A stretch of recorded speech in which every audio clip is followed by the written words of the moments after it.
Welcome back to CNOL MMA, or welcome if you haven't been here before. And I'm so excited because this Saturday we have a UFC pay-per-view. UFC 320, Magomed Ankalaev versus Alex Pereira 2 for the light heavyweight championship. Will Magomed go in there and do what he did last time to Alex and outclass him?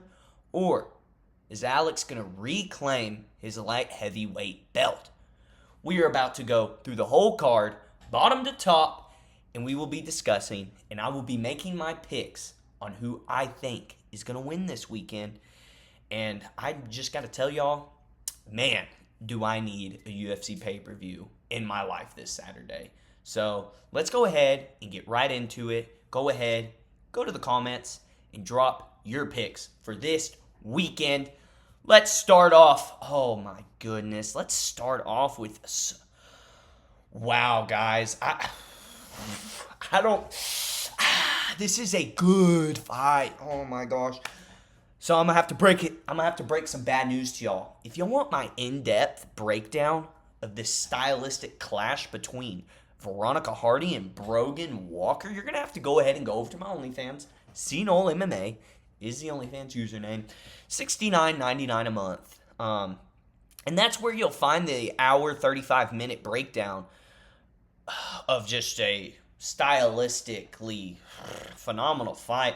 But I'll go ahead, give you my short little breakdown. I'm going to take Veronica Hardy over Brogan Walker. Brogan Walker fought on that Ultimate Fighter season, lost in the finale to that Juliana Miller chick. Hardy is much younger, and she has a win over Juliana Miller, who in the first place, Juliana Miller is horrible. Brogan Walker made Juliana Miller look half decent.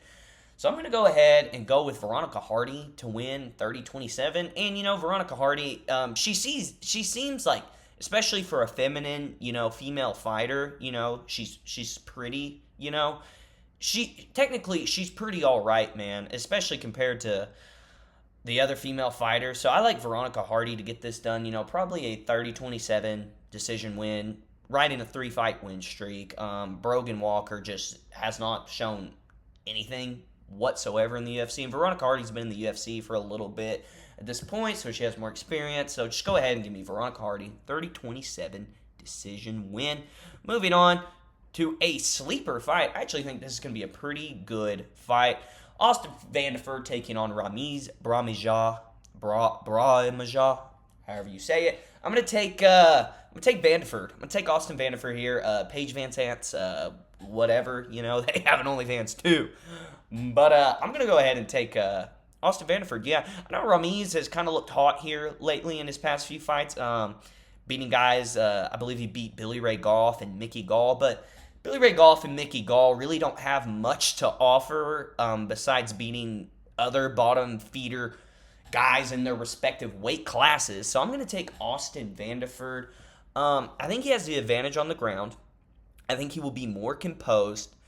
And he's going to... I know Brahimajah has a pretty good submission game, but I think Vanderford, he's somewhat of a vet, he's fought, even though it was Bellator, he was against the more skilled guys in Bellator, and Ramiz's best wins are over bottom feeders in the UFC.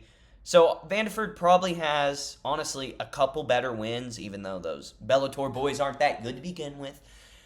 Nevertheless, though, I like Vanderford's wrestling, and I think as long as Vanderford can manage the distance somewhat decently in this fight, I think he'll be able to land simple strikes against Brahimajah, and I think Ramiz is very hittable. I think Vanderford is decently powerful, so I think he'll be able to do damage on the feet as well.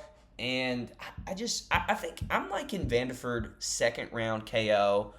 I either like a TKO or a KO, because I watching Ramiz, he just overswings a lot, and Vanderford has pretty good cage composure and seems to take his time. So I like Vanderford to catch Ramiz sometime in the second round. Let's go ahead and move on. Why do I keep scrolling down? Ponele Soriano taking on Nikolai Vertenikov. I'm going to go ahead and take Soriano. I think he's much faster on the feet. And also in the grappling exchanges, I think Soriano will be able to out-scramble Veretennikov. Veretennikov, he's kind of just scrappy on the feet. You know, we've seen that in his last fight against Prado. And Prado, argue you could make the case he won that fight. I don't think he necessarily did, but honestly, Soriano's just a bigger, better, actual welterweight version of Francisco Prado. Francisco Prado is very small, as we've seen in that last fight, and I think Soriano can put a pace on Veretennikov. I think he's going to have a massive speed advantage. And I think as long as Soriano keeps Veretennikov backing up and on that back foot, I think he will be able to put some nasty combinations together. I think Soriano's pretty skilled on the feet. Honestly, I'm going first round KO by Soriano. I think he's going to school him, and I think this is going to be kind of a coming out party for Ponele. Yeah, I think Veretennikov, and he will scrap on the feet, don't get me wrong, but he overswings a lot. He's not that quick, and I think Soriano's good enough at this point in his career. He'll be able to find some nice counter shots or just time something really nice on the feet. And especially if, because, you know, if he keeps Veretennikov backing up, Veretennikov's just still going to look to swing. You know, he swings very loose. He doesn't keep his combinations too tight. So I like Soriano. First round KO, catches him on the chin in the later part of the first round, just by putting some pressure on him and being more slick on the feet and more composed as compared to Veretennikov, who's going to look to strike or look to scrap, and he most likely will overswing himself, and I'm guessing he gets caught on the chin quite a few times. And, you know, Soriano's 2-0 as a welterweight at this point, and I think he looks pretty good so far, so I'm going to go ahead and take Soriano to win by first round knockout.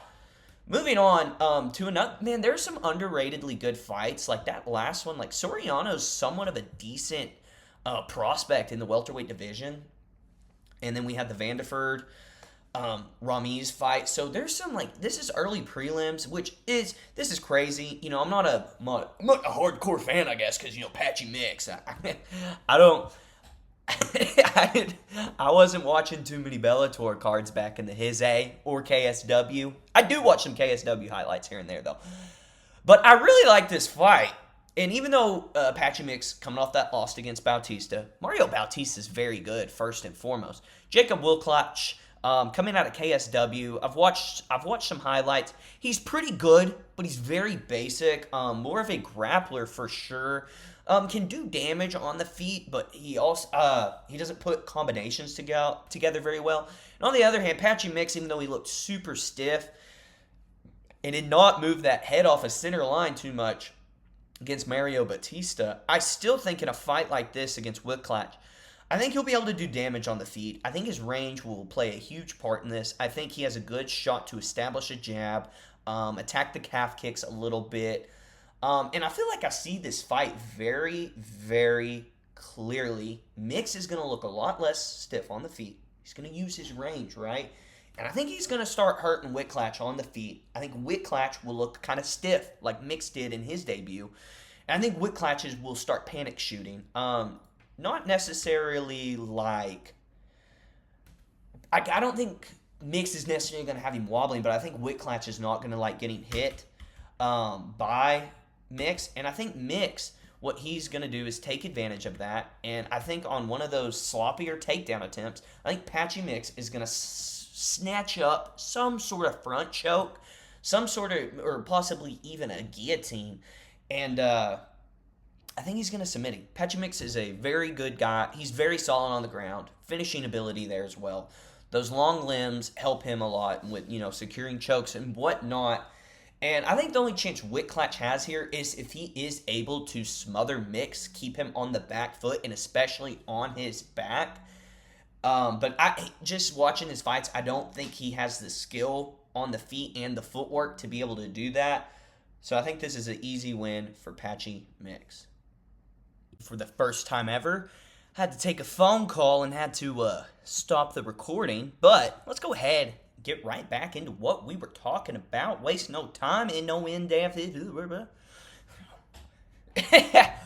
This, guys, is another OnlyFans exclusive. I'm going to give you the pick, I guess, for free. But like I said, about that first fight of the night. This is another technical fight we got here. Two styles going up against one each other, and they're gonna clash, and it's just gonna be so much film to break down. So go ahead to the OnlyFans so you can watch that whole 2 hour and 15-minute video. I'm sweating over this fight, but nevertheless, I'm gonna take Yana Santos. I think she's sneaky decent at counter striking for the women's bantamweight division, of course. Decent power as well. And Macy Chiasson, oh, little Chiasson, she's like autistic, like on the feet. Like, I feel like she doesn't realize like the length she has because she's a bigger lady, you know. And I think she overswings and just looks to grapple the whole time. And honestly, I think Yana is gonna catch her on the feet a couple times, and I just think she's going to do more damage on the feet, and no matter if she somehow gets a finish or if it goes to decision, I'm going to take Yana Santos to get this fight done and get a win for her because I think she's sneaky decent on the feet for you. God, this fight's so bad. Let's get in to the real prelims. Daniel Santos and Ju Sang Yu. I'm seeing a lot of people taking Sang Yu, and I'm gonna have to disagree and go with Daniel Santos for this fight. I'm leaning Santos. It was tough to pick, honestly, and I'm doing so because of Santos' experience in the UFC. I think Yu, even though we haven't seen him fight too much, I think he's gonna use a lot of energy in that first round. Possibly will hurt Santos, probably win that first round, but I don't think he'll be able to finish Santos, okay? He's very good he's like, they were always saying, he's the bantamweight division of, Charles Oliveira of the bantamweight division, even though now he's moved up to featherweight. Nevertheless, he'll just get dropped randomly, get right back up, or, getting some scrambles on the ground. He has a very solid ground game. And honestly, I think he's pretty crafty there. Honestly, he's very durable, like I said. But I think those last two rounds, the latter part of the fight, I think Santos is going to start throwing a lot of volume, possibly mix up the grappling, and I think it's gonna overwhelm Ju Sang Yu. Considering I looked at his fight history and stuff, he has not fought anyone near. Even though Daniel Santos is not like this crazy elite fighter, but he's still not fought anyone comparable to Santos skill wise. And I think he's going to overwhelm him. And I think I think he's going to finish him in the second or third round. Possible TKO sub. I think he could kind of just overwhelm you, put you on his back, either get a TKO ground and pound finish there, or even maybe a submission. And I think Santos gets it done. Moving on to, oh shoot, I did not mean to click that. Moving on to Chris Gutierrez. What is that computer? Dude. Oh my gosh, the UFC website's freaking horrible, dude. But we got Farid Basharat taking on Chris Gutierrez, the better Basharat bro, in my opinion. Farid. Weird fight, honestly, but I think I'm going to end up taking Farid. I think Farid is going to push the pace, and we've seen Chris split decision Gutierrez. In his last year or two, he's fought very conservatively, right? He had that flying knee against Frankie Edgar a few years back, but ever since then, he's fought like very conservatively. Likes to outside foot battle, likes to tap on that calf, likes to flick out a jab, a 1-2 here and there. Doesn't throw any crazy combinations, and I think Farid, with his length on the feet, I think he'll be able to do enough to manage the distance against Gutierrez and not take too much damage on the feet. And I think Farid is just going to find a way to get it on the ground. And I think that on the ground, I think Farid's pressure and his ability to control guys there is going to take over. And I like Farid Basharat decision win, like 29-28, maybe a submission. I do think Gutierrez has enough experience, though, where it's going to be hard to submit him on the ground. But I think Farid will do okay on the feet, managing that distance, throwing those spaghetti punches and whatnot. And I think he does enough on the ground to get this done. I don't want to pick Gutierrez because he just fights so conservatively. I think Farid will get out on the gas there. At least that's what he should do. He should get on the gas. And I think that reach advantage on the feet is going to help him there a lot to manage distance and end up getting it to his wheelhouse, which is on the ground. And I think he wins the fight there. Most likely, I think decision, but I could see a submission. But I think it's more likely a decision. Moving on to another very interesting fight. We got that Edmen Shahbazyan taking on Andre Muniz. You know, the whole time I thought about this fight card, I was going to pick Edmen the whole time. And I thought to myself when I was researching for this, why am I picking Edmen? And I was like, well, I think on the feet, you know, he's going to outstrike him. I think he does enough to keep it off the ground. However, I noticed a pattern. Edmen Shahbazyan, anytime he fights a guy with a few tricks up his sleeve on the ground, you know, submission game-wise, scramble-wise, if it's not just like a generic wrestler like Andre Petroski in his last win, he has a lot of trouble there, and he usually gets finished. Nasruddin finishing there. I'm forgetting. Derek Brunson whooped him there. I'm blanking on names right now of the other guys who have finished him on the ground. He's been subbed a good few times. Nevertheless, though, I like Muniz's tricks up his sleeve, so I'm going to take Andre Muniz to get this done. I can see Shahbazyan possibly getting like round one or something like that. But Shahbazyan also, especially if you get him into a little bit of a dogfight, he begins to overswing and overcommit on some strikes. And Andre Muniz, while he's not like a great striker or anything, I think he's kind of decent at counter striking. He's decently rangy. He has some power as well. I think he'll be able to land a few good body kicks, start to wear down at Edmen Shahbazyan. I think also he may crack him a few times if Edmen gets a little greedy on the feet. And I think that just plays into more for Andre Muniz to get it on the ground where his sweet spot is, baby, where he makes that money. I think Andre gets this to the ground. And I think Andre subs him in the third or second round. That's what I'm feeling, man. I really think I think Muniz is going to find a few decent strikes on the feet, and I'm mainly basing this off of pattern recognition, really. But it just seems like Shahbazyan, if you put him on his back and threaten finishes, he gets very, very overwhelmed. And I think Muniz also, like I was saying, has the ability to pepper him a couple times on the feet. And I think if he shows that, and I think he worries so much about the ground game in general once he gets in the cage, I think Andre Muniz gets this done. He may lose like the first or second round, but I think at some point this fight goes to the ground and Muniz gets a submission finish, maybe a TKO, grounded pound. But I really like Muniz by sub. May put a little cash money AP on that, son. But I might take Andre Muniz. So let's go ahead and get on. Teba Gautier is not taking on Ozzy Diaz anymore. He is taking on Tristan Vines. And this poor guy, on 4 days' notice, this is a lamb to slaughter. Teba Gautier is going to send this guy to the Shadow Realm in the first round. All of this Vines guy's losses, which are 3, so decent record, right? They're all knockouts. Obviously, this guy doesn't have a great chin. And obviously, Ateba's fought in the UFC. Obviously, his power is insane. Obviously, he's a physical freak. And also has some skill on the feet, too. Has the ability to put a few combinations together. I just don't see any way Vines is able to omit that. And I think I think we are going to see a highlight reel finish. I think we're going to see some lights going out in this fight. So give me Gautier. First round knockout. Let's go. Woo. I'm hyped. I wish they would give him someone decent. Jeez. It's after this one, though. They'll probably give him a little bump up. Let's get on to the main card.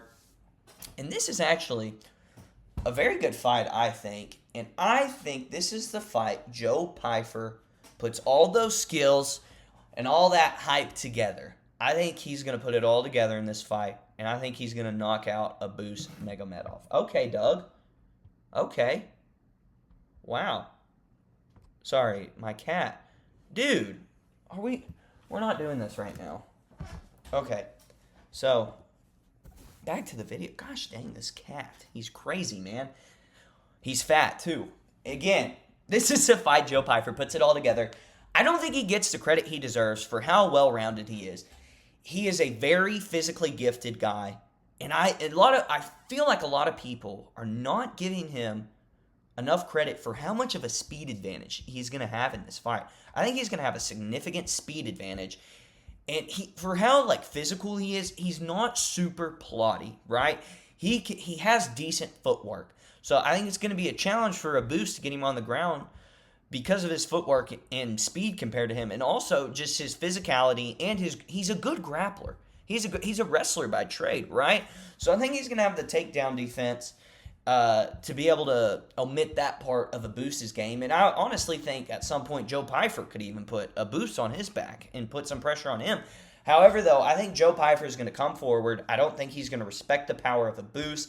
Abus likes to throw front kicks up the middle a lot. He likes to throw kicks to the body, and he drops his hands a lot when he does that. And I think Pyfer at this point in his career can recognize that type of stuff. And I think Pyfer finds his chin at some point off of one of those kicks if Abus throws them regularly like he does. I think Joe Pyfer finds that chin. I think it makes it out of the first, but I like Joe Pyfer second round KO. I really think Joe Pyfer is going to find a nasty overhand, nasty tight hook, maybe a little 1-2 combination off of one of Magomedov's kicks when he's leaving his hands down. So I like Joe Pyfer. And when I was thinking about this fight, I was like, what does Abus have to offer that could get him this win?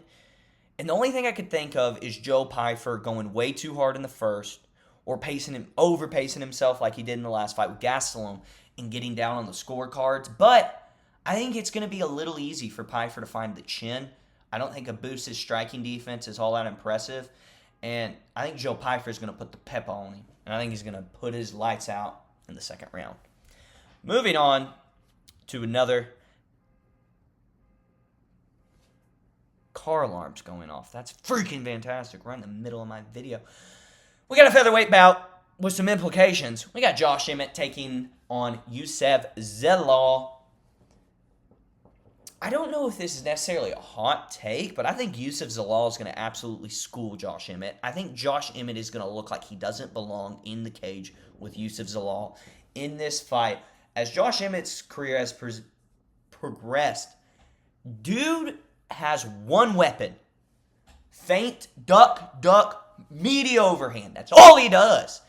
And Youssef Zalal is quick on the feet, very clean footwork, works angles very well with his striking. He can see things, and he can recognize things in your game and habits, and he finds the shots he wants to land. And I think Zalal is just going to put so many different combinations together in this fight. I think Emmett's just going to be overwhelmed. He's older. He may be in great shape. He has a lot of power.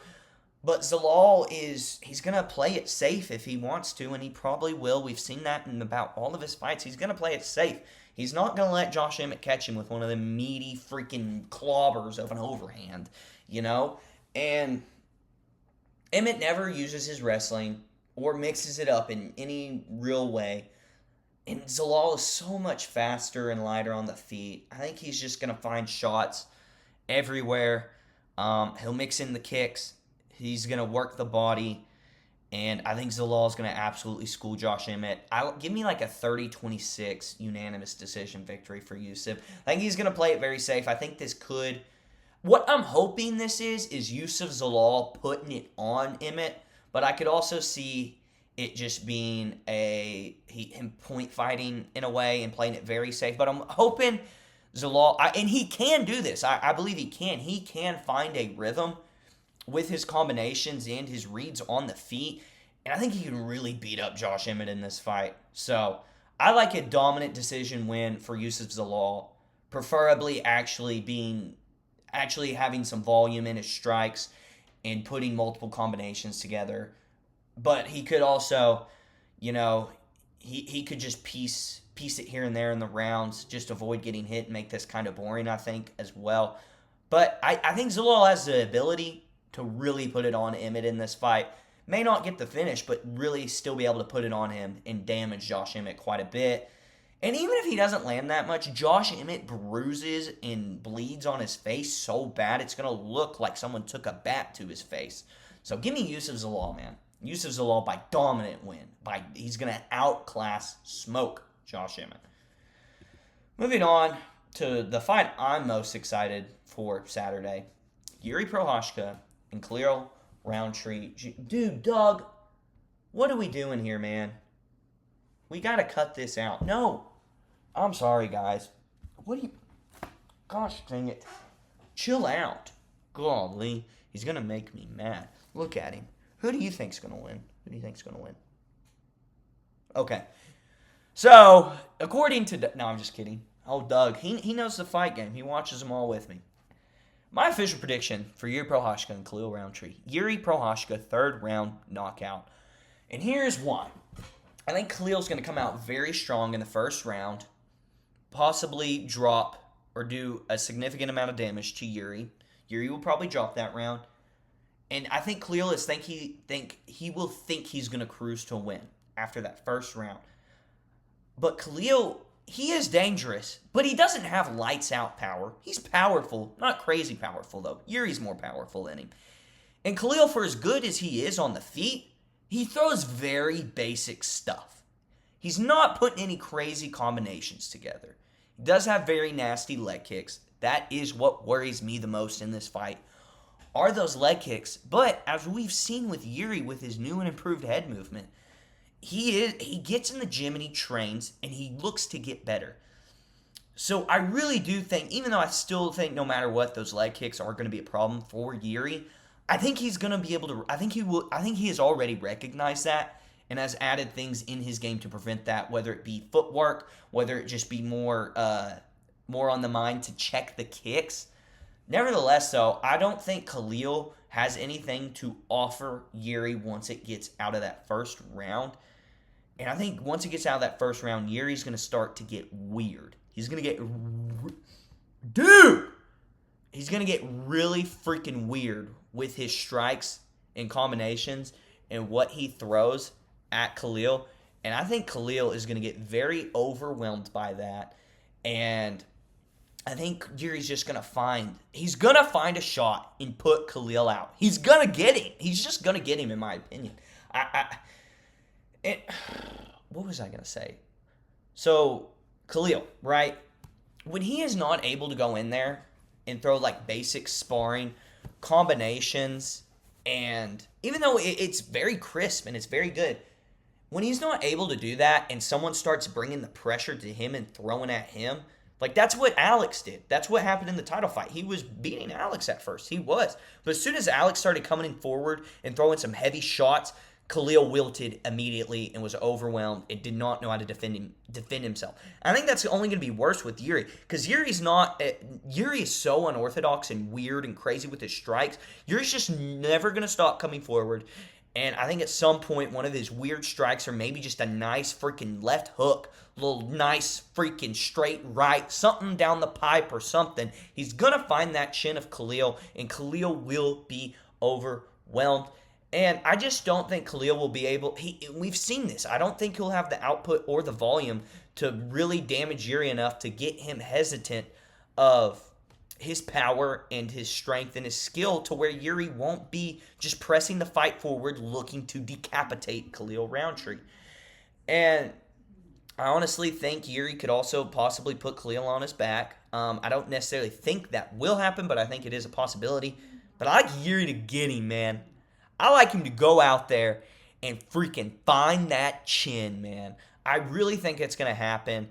I think that, like, with his new and improved head movement, too, that's going to throw Khalil off, because even, like, Jamal Hill barely moved his head off the center line in that fight. You know, I think Khalil, like, he's had these favorable matchups, like I talked in my video Monday. He's had favorable matchups. He's gone out there and pretty much put his sparring combos out there in full speed and beat guys. The guys he's beat, at least. But you're not going to be able to do that against Yuri. He's going to keep coming at you. He's not going to just go back and forth. You know, it's not going to be like some dance. Yuri's not going to stop. He's just going to keep throwing crazy stuff at you. And I don't think Khalil can handle it. And I think after that first round, he's not going to be able to get off the techniques that he really wants to get off. So I'm going to take Yuri by KO in round 3. And let's move on to our co-main event. Merab the Machine Dvalishvili taking on Corey the Sandman Sandhagen. I really want to pick Sandhagen. I want to pick him, but I can't.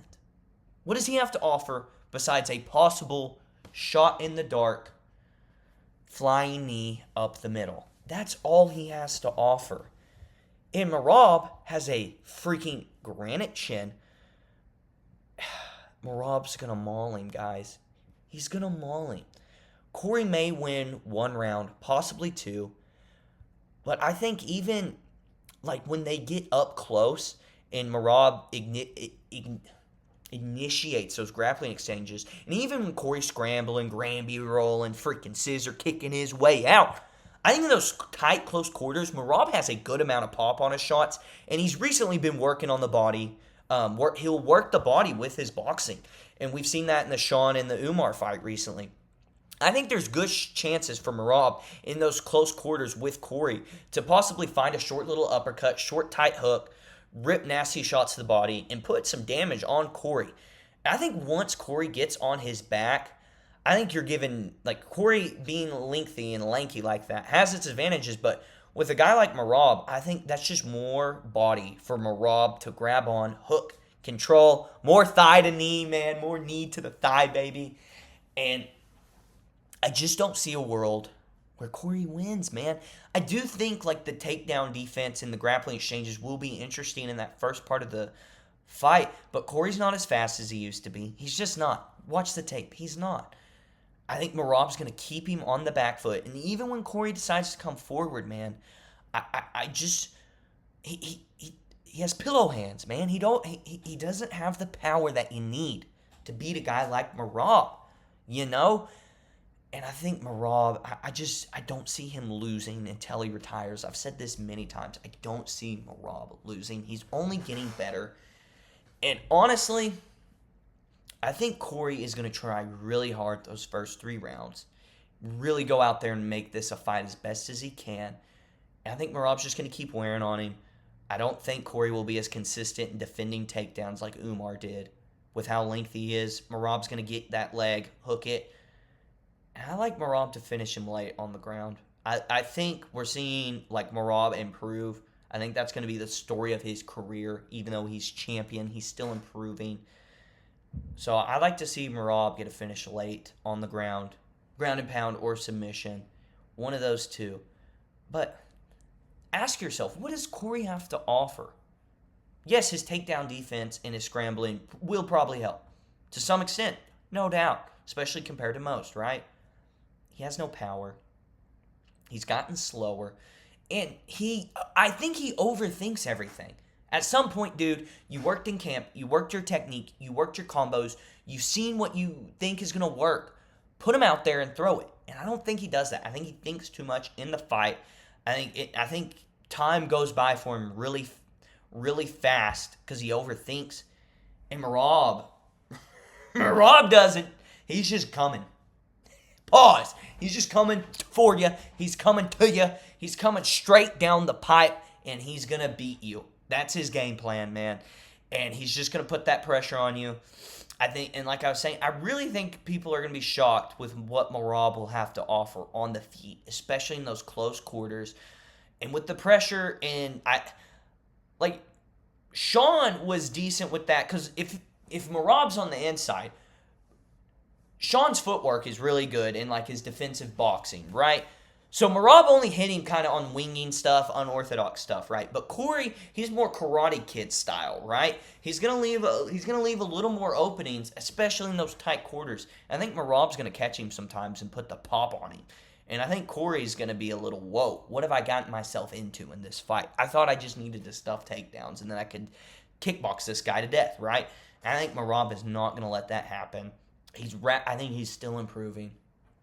Merab, the Machine Dvalishvili, late round finish. That is my official prediction. And, man, I've thought so much about this fight. And it's one of those, man, my heart's telling me yes, but my mind's telling me no. We all know the UFC and everything about it would be much better if Alex Pereira recaptures that light heavyweight title against Magomed Ankalaev this Saturday. It's just not going to happen. What is Pereira going to offer differently from that first fight? Because let's think about Pereira. What is he really good at? Very good fundamental kickboxing. Very good. Very good. I wouldn't even say elite. It's very good, though. And crazy power. That's what he has to offer. What does Magomed have to offer? Well, good grappling. Good defense. Keeps his chin tucked super tight. Hard to hit. Golly. Sorry, guys. Hard to hit. Fast hands. Crisp, fast hands. And patient. He doesn't care about making the fight exciting or anything like that. He's going to be patient. I don't think Alex is going to find a knockout shot. I don't think he will. I think it's more likely Magomed even gets some more takedowns. He didn't get any in the last fight, but I think it's much more likely he does this fight. And you know these type of guys. They're going to play it safe. They're going to do the easiest path to victory. I think Magomed is going to grind this fight up. Hold him against the fence. Get him to the ground time to time. And especially if Alex just backs up like he did the whole time that last fight, there's no chance of him winning. If Alex wins, he has to go straight to him. And he's going to have to put the pepper on him. He's going to have to put a little mustard on that shot. He's going to have to put in the work. He's going to have to be Poatan. He's Poatan against everybody except Ankalaev. Because I think Ankalaev just has the perfect recipe, combination of skills to beat Pereira. And I don't know how much of that first fight really was mental for Pereira. Even if some of it was, what can he do differently? He's still, the only way he really wins is still going to be having to find a shot. And I think it's just going to be so hard to find that shot against Ankalaev. He keeps his chin like this. Like, it doesn't move. It's this. And his hands are fast. Solid defense. He protects himself well. Solid striking defense. Grappling advantage. I hate to say it, but I just don't see a world where Pereira gets this done. I will be rooting for him so hard. I will. But I think Magomed is just better. He's just better. More well-rounded. Very patient.